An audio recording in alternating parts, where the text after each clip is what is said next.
오늘 에스라서 4장부터 6장까지의 말씀을 통하여서 손을 힘있게 하셨음이라 라는 제목으로 네 번째 강해 이어가도록 하겠습니다. 오늘 본문 나누기 이전에 지난주 나누었던 구별에 대하여 조금 더 살펴보겠습니다. 이스라엘은 하나님의 백성입니다. 하나님께서는 스스로 이스라엘을 당신의 백성이라고 누누이 말씀하셨습니다. 이때 하나님의 백성이 되는 것은요, 세상과 구별되는 것을 의미합니다. 모든 세상이 하나님께 속하였으나 하나님으로부터 등을 돌렸고 이제 하나님의 은혜로 하나님의 백성이 된, 하나님을 알게 된 이스라엘이 시내산에서 하나님과 더불어서 언약을 맺는데, 이때 하나님께서는 그들을 거룩한 나의 백성이 되었다라고 말씀하십니다. 출애굽기 19장 6절의 말씀, 너희가 내게 대하여 제사장 나라가 되며 거룩한 백성이 되리라. 때문에 거룩은 종교적 행위나 고백이 있지 않습니다. 거룩은 구별되는 것입니다. 구별된다라는 것은 다르다라는 것을 또한 의미합니다. 이스라엘은 그들 스스로 하나님의 백성이 되고 세상과 구별될 것을 언약하였지만 여전히 죄 문제가 해결되지 못한 죄인이기에 그들의 구별됨을 지키지 못합니다. 하나님의 말씀을 따르지 않을 뿐더러 이방 민족과 화학 통혼함으로 그것을 넘어서 그들의 신을 받아들이고 우상 숭배에 빠져서 세상과 다를 것이 하나 없어져 버립니다. 또 하나님을 버리고 세상 신을 따랐던 그들의 결과는 나라의 패망으로 이어지죠. 이제 시간이 지나 그들이 하나님의 도우심의 은혜로 성전을 건축하겠노라 라고 돌아오지만 그들은 여전히 죄인이며 세상과 구별될 수 없는 존재입니다. 그리스도가 이 땅에 오셔 인간의 죄 문제를 해결하시기 전까지는 이것이 바뀌지 않습니다. 이런 그들의 상태, 죄인인 그들의 모습을 투영하듯 에스라 3장에서는 성전 건축의 기초 공사를 한 후에 즐거이 부르는 소리와 통곡하는 소리를 분간하지 못하는, 구별하지 못하는 모습이 등장합니다. 네, 분간하지 못하는 모습, 구별하지 못하는 모습, 이것이 원래 죄인의 모습입니다. 그럼에도 불구하고 이런 3장의 모습, 전과 후에 그들의 구별하는 모습이 등장합니다. 죄인이 죄인 아닌 모습을 보이는 것이죠. 무엇입니까? 하나님의 은혜입니다. 하나님의 은혜로 되는 것이에요. 이런 하나님의 은혜로 돌아온 이스라엘 백성들이 구별하였던 것, 조상과 가문과 선조가 불분명한 사람들과 계보를 찾을 수 없었던 제사장들에 대한 분류이며, 또 이런 제사장이 제사장의 업무를 수행하지 못하게 한 것, 이것이 첫 번째 구별의 모습이었다라고 하면, 이제 두 번째는 이스라엘 중에 거주하는 이방 민족들이 그들에게 나와 성전을 함께 건축하자, 그들 또한 하나님을 섬기기를 원하노라 라고 할 때 이것을 단호히 거절한 것, 이것이 두 번째의 구별함이었습니다. 이런 과정과 상반된 모습들, 그들 스스로는 죄인이기 때문에 구별됨을 지키지 못하고 구별하지 못하는데 하나님의 은혜로 구별됨의 모습을 지켜나아가는 모습들을 보여주는 것, 이것을 통해서 우리가 깨달을 수 있는 것은 무엇이냐면 하나님의 은혜로 돌아올 수 있다라는 것, 회복될 수 있다라는 것, 구별됨을 지킬 수 있다라는 진리입니다. 그렇다면 하나님께서 이스라엘에게 처음 시내산으로부터 원하셨던 구별됨의 의미는 무엇일까요? 구별됨은 무엇일까요? 우리가 지금까지 성경을 읽고 나누며 지속적으로 발견하는 한 가지의 이유 때문입니다. 그것이 바로 행복입니다. 행복. 구별됨의 이유, 목적이 행복에 있다라는 거예요. 행복에 있다.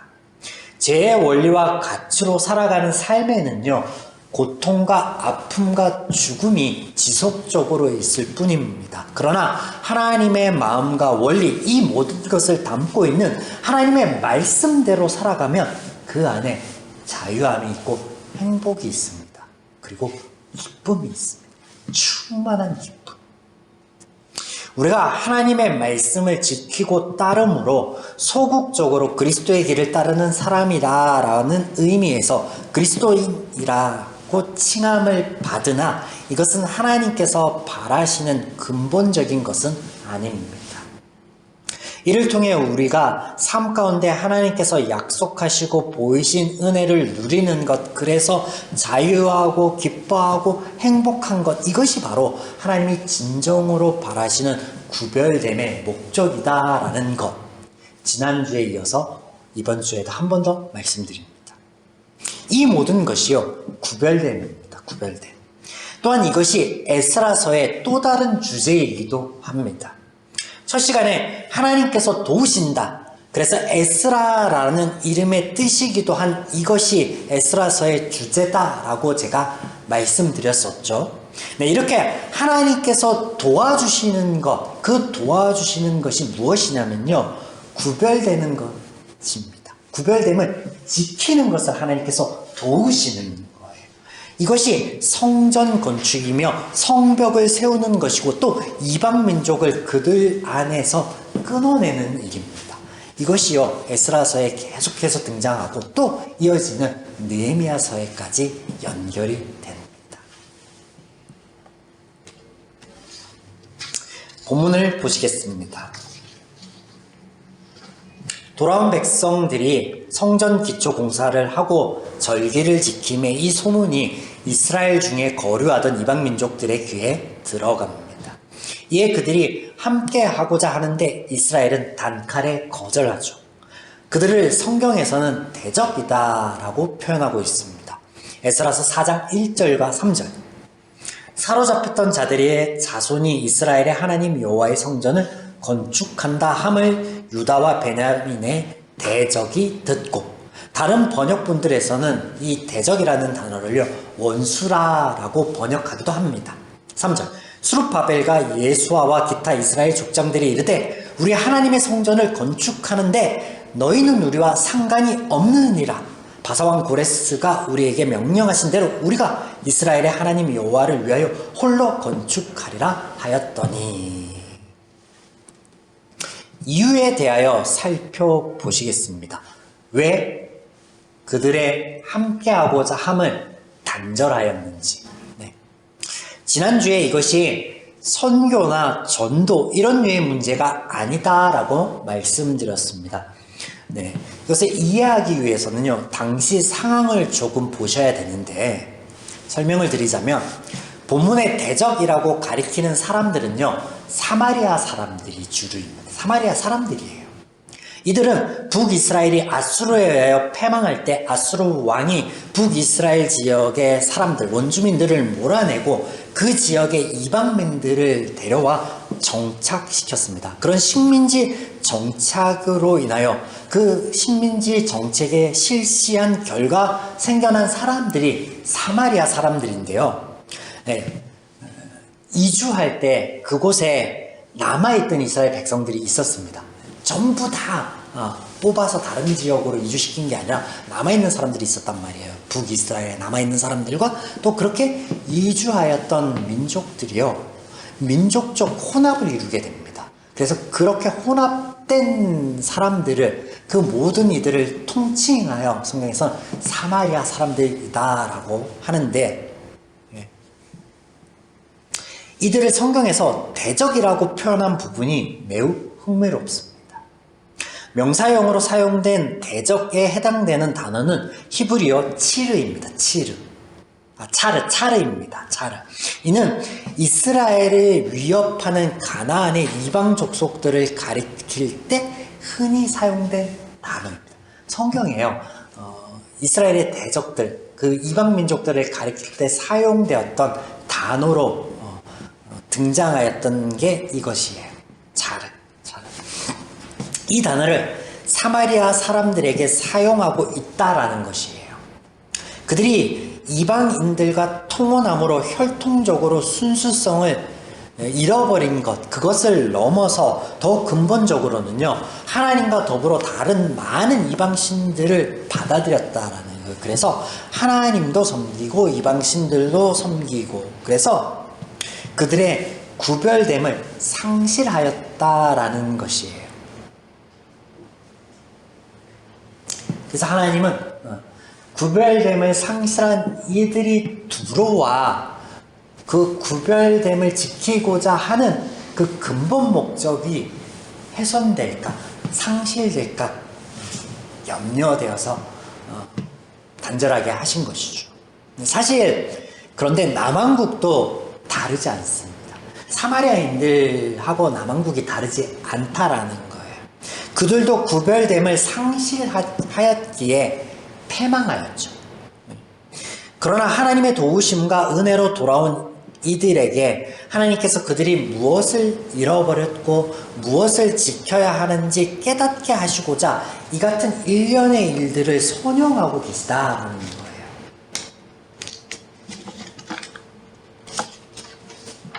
때문에 이들 사마리아 사람들의 요청을 단호히 거절하는 것, 그 첫 번째 이유가 구별됨을 지키기 위해서입니다.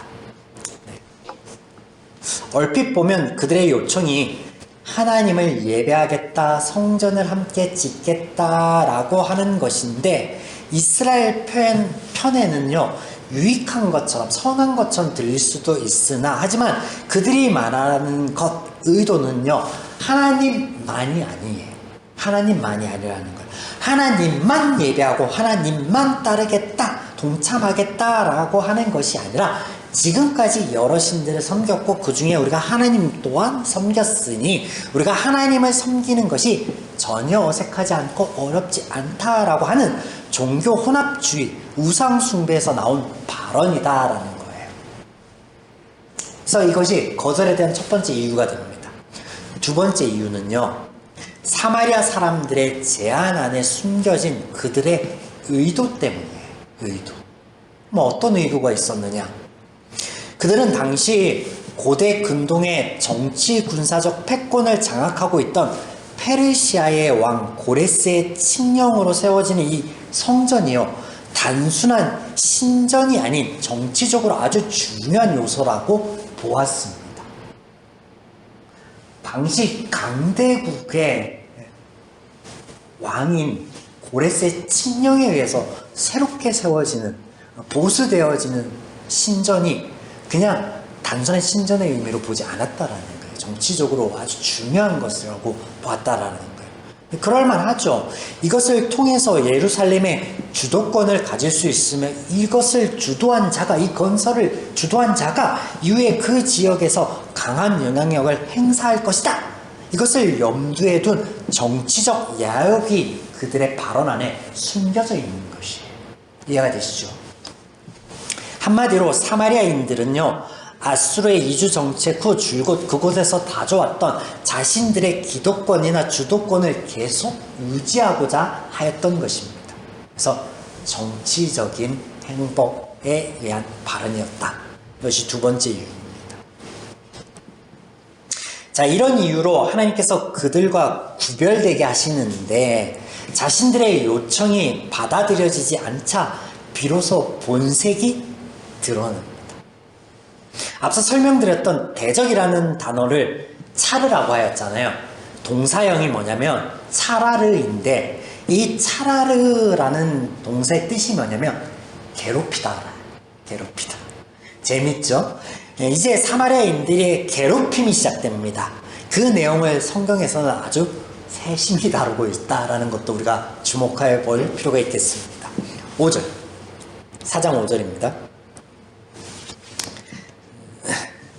바사왕 고레스의 시대부터 바사왕 다리오가 즉위할 때까지 관리들에게 뇌물을 주어 그 계획을 막았으며, 본문은 대적들의 방해가 얼마나 집요하였는가를 잘 보여주고 있습니다. 먼저 그들의 방해로 성전 재건이 중단된 기간을 밝히고 있는데요. 고레스 왕의 시대로부터 시작하여서 다리오 왕이 즉위할 때까지 중단되었다라고 말하고 있습니다. 그 기간이 연수로 16년입니다. 그리고 또한 대적들은 이 기간 동안에 지속적으로 그곳 유대를 관리하던 관리인들에게 뇌물을 주면서 성전 공사가 이루어지지 않도록 막았다라는 거예요. 얼마 동안? 16년 동안. 집요하죠. 6절. 또 아하수에로가 즉위할 때 그들이 글을 올려 유다와 예루살렘 주민을 고발하니라.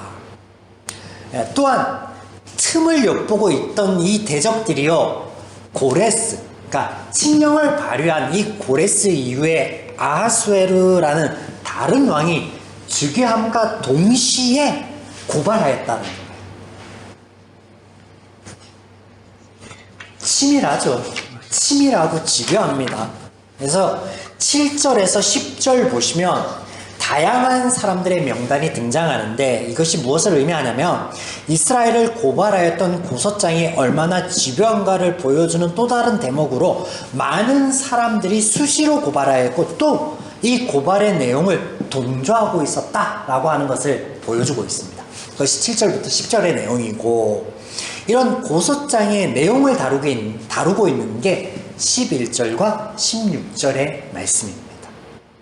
그래서 이 고소장의 내용을 요약하자면 반역의 행위를 하고 있다라는 거예요. 그들이 성읍을 건축하고 성벽을 쌓아 올리면 다시는 조공도 관세도 바치지 아니할 뿐더러 바벨론의 실상은 바사죠. 페르시아의 반기를 들고 독립할 것이다 라고 말하는 거예요. 이런 대적의 방해 공작은요, 일시적으로 성공을 이룹니다. 16년간 지속되었다라고 앞서 이야기하였죠. 16년간.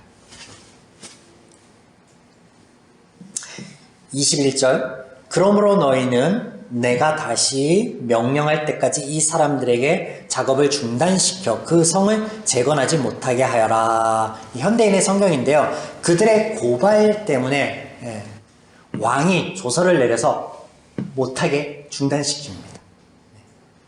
그래서 이 시점으로부터 16년간 또 이어지죠.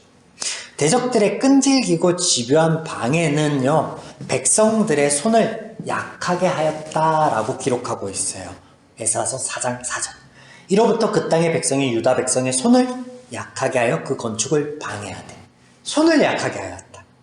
그러면 여기서 손을 약하게 하였다라고 함은 성전 건축과 성벽 건축을 멈추게 하였다라는 것을 의미하는데, 보다 근본적으로 본질적으로 원문에서 의미하는 것은요, 의욕을 상실케 하였다라는 거예요. 마음에 상처를 줬다라는 거예요. 못하도록.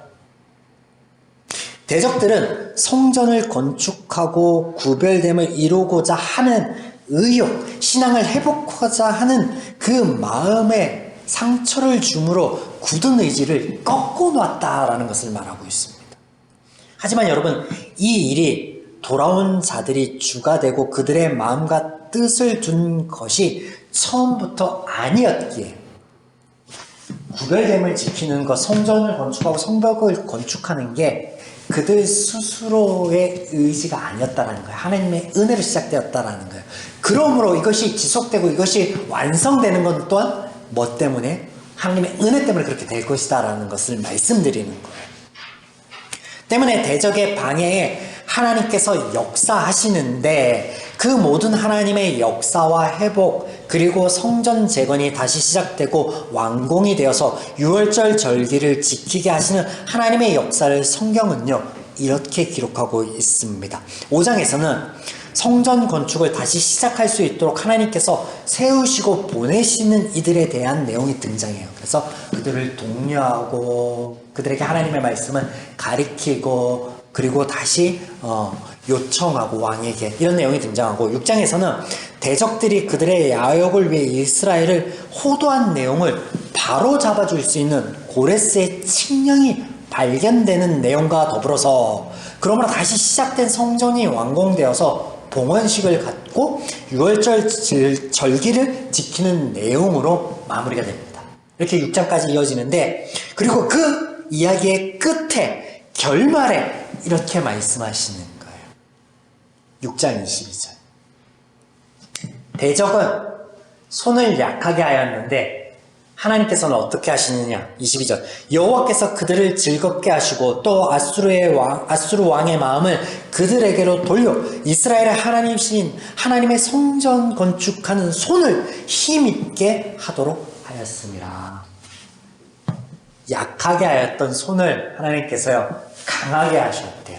꺾였던 그 마음을요 회복시키시고 그 안에 기쁨이 있게 하셨으며, 상한 마음을 회복시키시는 그 하나님이 그들의 의욕을 북돋아 주셨다.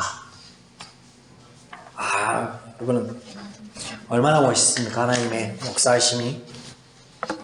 또한 성경의 이 이야기가 얼마나 재미있습니까? 사랑하는 여러분, 우리가 매 새해가 되면요 하나님 안에 의지를 다집니다. 하나님 안에서 올 한 해 이것을 목표로 삼고 좀 뜻을 품고 나아가야지. 그런데 쉽지 않아요. 오늘 본문에서처럼 대적인 사단은요 우리의 그런 의지를요 하나님 안에서 품은 소망을요 매 순간 꺾어놓고 마음을 상하게 만듭니다. 하나님 안에요 비전을 품고 하나님의 교회를 이곳에 세우고 매주 말씀을 전하고 예배를 드리고 나아가는데요 계속 이 마음을 흔들어 놓습니다. 그럼에도 불구하고요 오늘 이스라엘을 도우셨던 하나님의 그 선한 도우심이요 이 교회를 돕고 유지하고 계신다는 것을 고백드립니다. 또한 여러분도 느끼실 거예요. 하나님의 선하신 손이 우리의 연약함에도 불구하고 우리를 여전히 돕고 계시는구나. 그래서 세상과 구별되게 하시고 그 구별됨에서 하나님의 마음을 알고 하나님의 원리를 알고 그 말씀을 따르고자 하는 마음을 계속 북돋아주고 이렇게 세워주시고, 그리고 그 안에서 우리가 하나님의 은혜를 누리게 하시는구나 라고. 여러분, 이렇게 우리의 구별됨과 그 구별됨 안에서 하나님의 마음과 은혜를 누릴 수 있도록 알 수 있도록 하는 우리의 성전과 성벽을 세우고자 지키고자 하는 이 신앙의 발걸음들에 우리 결단이 필요하고요 우리 노력이 필요합니다. 그것이 무엇입니까? 여러분, 개인 경건 생활, 또 기도, 하나님께 드려지는 예물, 그 모든 것들이요 다른 이들, 교회를 위한 그런 것 아니에요. 나를 위한 것이다 라는 것을 이 시간에 한 번 더 여러분 강조드립니다. 2023년 새해가 밝았습니다. 하나님 안에서 우리가 기도하고 소망하는 그 모든 것들을 오늘 우리에게 주시는 이 말씀에, 이 약속에 힘입어서 성취해 나아가시며 누릴 수 있는 매해, 매주, 매달, 매 순간에 우리들의 발걸음이기를 주님의 이름으로 간절히 축복합니다. 아멘.